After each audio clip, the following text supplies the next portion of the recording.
Hello, my lovely students of Shakespeare, and welcome to Macbeth. I'm Miss Optic, and today I'm going to be taking you through Act 1, Scene 3 of this tragic play. This scene reintroduces us to the witches. They have been out causing chaos and are now back to meet Macbeth.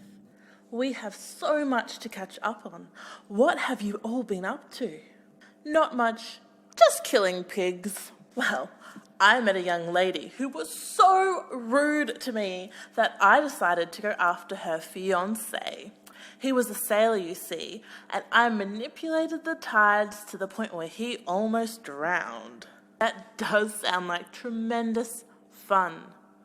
Do you hear something? That must be Macbeth. The witches sing a charm to enforce their magic, and Macbeth appears with his good friend Banquo. It is such a weird day. I've never seen anything like it. I know what you mean, but check out those girls. Well, they should be girls, but I think they have beards. All hail Macbeth, Lord of Glamis.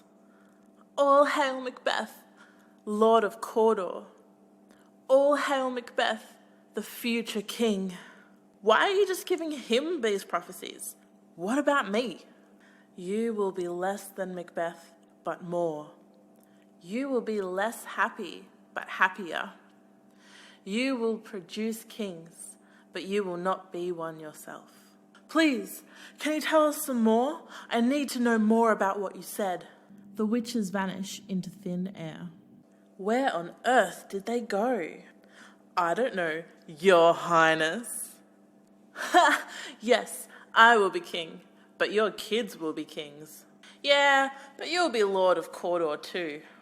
Ross and Angus appear to give Macbeth the good news. Macbeth, good to see you. We have just come from the king and he wanted you to know that you will be the next Lord of Cawdor. What? Why would you say that? The Lord of Cawdor is still alive. Yeah, but not for long. He betrayed the king, so he's about to get executed. Ross is right. The king wants you to be the next Lord of Cawdor. Macbeth now talks to himself about what all of this means. They said I would be the Lord of Glamis, which I already am. And then they said I would be the Lord of Cawdor. And according to the boys, I am now the Lord of Cawdor too. But then they said I would be king. And I wonder... No, the only way that can happen is if the king dies, and that is not something that I would ever want to happen. No, I will just have to be happy as the Lord of Glamis and the Lord of Cawdor. Hey Macbeth, the king wants you to come and see him. We should go. We talked about the witches in the first scene and how important they would be in terms of Macbeth's future.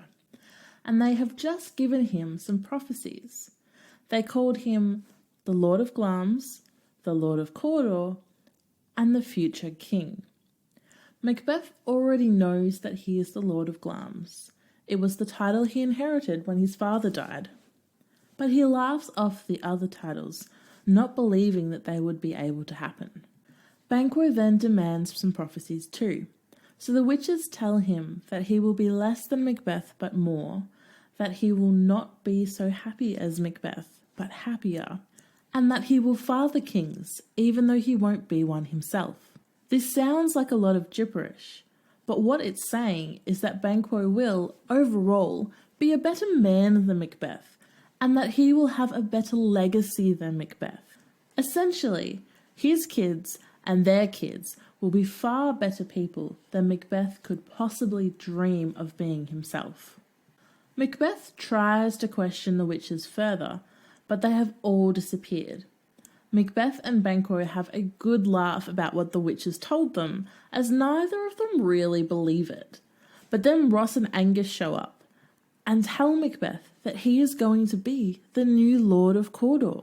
Now, remember at the end of Act 1, Scene 2, I told you it was really important to remember that Duncan decided that Macbeth was going to become the Lord of Cawdor before Macbeth heard it for himself.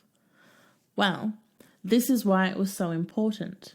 Macbeth has just heard the witches tell him this news, and he didn't really believe it, but now he's just been told by his friends that he actually is going to be the new Lord of Cawdor, and he has double-checked that they weren't lying.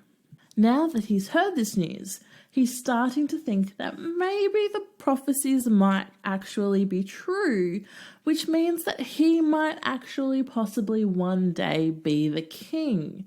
So he's starting to think about how he might be the king, and he's starting to think about murder. Admittedly, he brushes the thought aside because he doesn't like the idea of a dead Duncan, but the seed has been planted, which is exactly what the witches were after in the first place. Macbeth and Banquo now leave with Ross and Angus to go and see the king. So hang around for Act 1, Scene 4 to see what happens next.